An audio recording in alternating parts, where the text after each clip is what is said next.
Ichki ishlar bosh boshqarmasining matbuot xizmati bildirganda, kelishmovchilik sabab Bishkekning yashovchisi qo'shnisini pichoqlab qo'ygan. Ma'lum bo'lishicha, bir necha kun avval Sverdlov rayon ichki ishlar boshqarmasiga Aqbata yangi qishlog'idan ma'lumot kelgan. Unda xususiy uylarning birida kishining jonsiz tanasi topilganligi xabar qilingan. Ekspertizaning natijasida 52 yoshdagi Norinning yashovchisi ko'kragiga bir necha marotaba urilgan pichoq zarbidan vafot etganligi ma'lum bo'lgan. Militsiya xodimlari jinoyatda gumondor qatori marhumning 45 yoshdagi yashovchisini qo'lga olgan. Voqea spirtli ichimlik sabab yuzaga kelgan. Yangi o'quv yilidan boshlab maktabgacha bo'lgan tayyorgarlik 480 soatlik dastur asosida olib boriladi. Bu haqda bilim berish xodimlarining 3-syezdida ma'lum bo'ldi. Tadbirda ministrlik tomonidan qabul qilinayotgan 480 soatlik Nariste dasturi haqida ma'lumot berildi. Ishtirokchilar bu vaqtgacha 100 va 240 soatlik dasturni kirgizishdagi bir necha muammolar bilan tanishib chiqishdi. Tajriba mazkur dasturlarning natijasi past ekanligini ko'rsatdi. Sababi bolalar bilan doimiy ish olib borishdagina ijobiy ta'sir ko'rsatishi mumkin. Shu sabab barcha maktablarda maktabgacha tayyorlashda 480 soatlik Nariste dasturini kirgizilmoqda deyilgan ma'lumotda. Syezd ishtirokchilari mazkur o'quv jarayoni bolalarning maktab tartibiga va mazkur dasturga tez o'rganishga sharoit yaratishni ta'kidlashadi.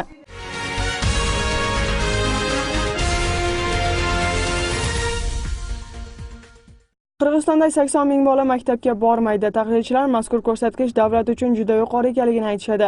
O'sh shahar bilim berish boshqarmasi esa maktabga qancha bola bormasligini hali aniqlagani yo'q. O'tgan yilda shahar bo'yicha 5 bola maktabga bormagan. Tahlilchilar boshqarmaning mazkur ma'lumot haqiqatga to'g'ri kelmaydi deyishadi. Maktab yoshida bo'lishiga qaramay bilim olish o'rniga pul topish niyatida bozorlarda yurgan bolalar ko'p uchraydi. Ular ham bilim olishga intilishadi, ammo sharoiti to'g'ri kelmaganligini aytishadi.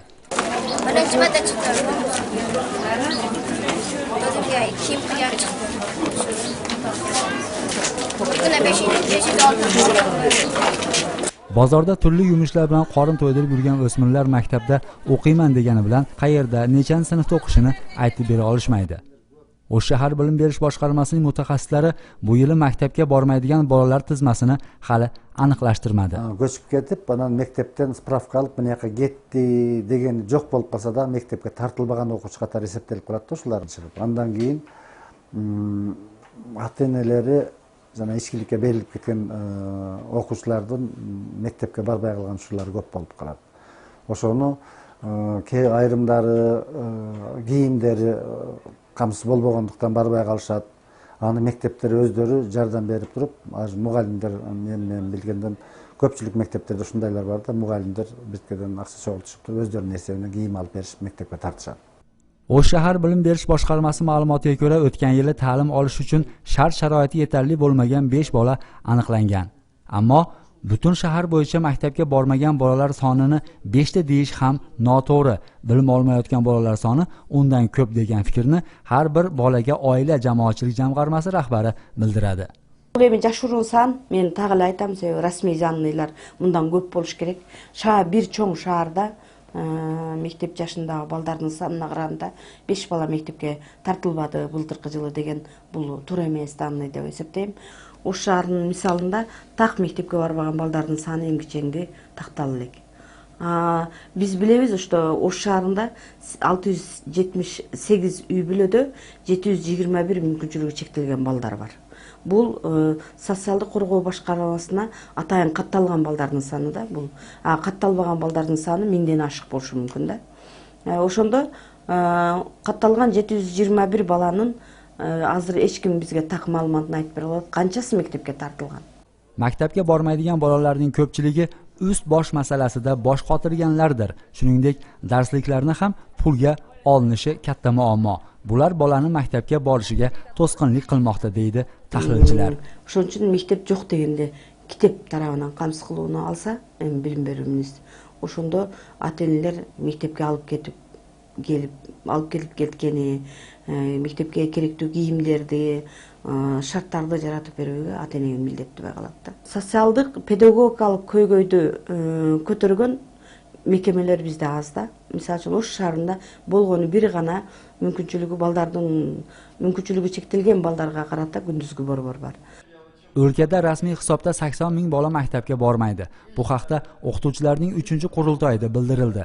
Prezident Almazbek Atambayev bilim berish tarmog'idagilar ushbu masalaga jiddiy e'tibor berishi zarurligini bildirdi.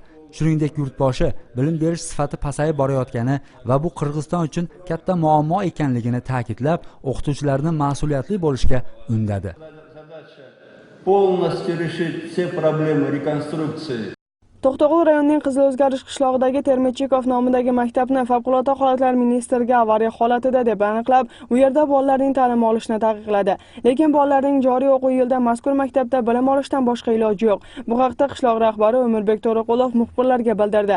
Sababi qishloq hududida 220 nafar bola ta'lim olish uchun mos keluvchi boshqa bino yo'q. Maktab 1952-yilda qurilgan. Qishloq rahbari maktabni ta'mirdan o'tkazib, o'quvchilarni qayta mazkur maktabga kirgizishdan boshqa yo'li yo'qligini aytadi. Bilim berish ministri Sariyeva 162 nafar maktabni ta'mirlash bo'yicha hukumatga va Moliya ministrligiga murojaat qilganligini biroz vaqt oldin Azadqa bildirgan. Qirg'izistonning shimoli va janubidagi yuqori kuchlanishdagi elektr simlarini tutashtiruvchi Datqa-Kemi liniyasi bugun ishga tushdi.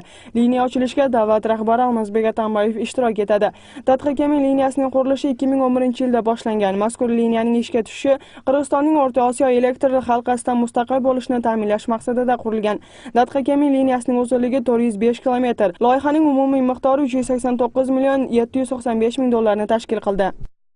Qirg'izistonning buyuk yozuvchisi Chingiz Aytmatovning kitobga yozilgan dastxati 15 ming rublga sotilmoqda. Bu haqda Kirtak ma'lumot agentligi bildirdi. Meshok.ru saytidagi kitobga yozilgan dastxatning boshlang'ich narxi 8 ming rublga baholangan, lekin sotib olish narxi 15 ming rublni tashkil qiladi deb yozadi ma'lumot agentligi. Ma'lum bo'lganday, bundan tashqari yozuvchiga atalgan tangalar kolleksiyasi ham sotuvga qo'yilgan. Ularning boshlang'ich narxi 5 ming rubldan 5,5 ming rublgacha deb baholanmoqda.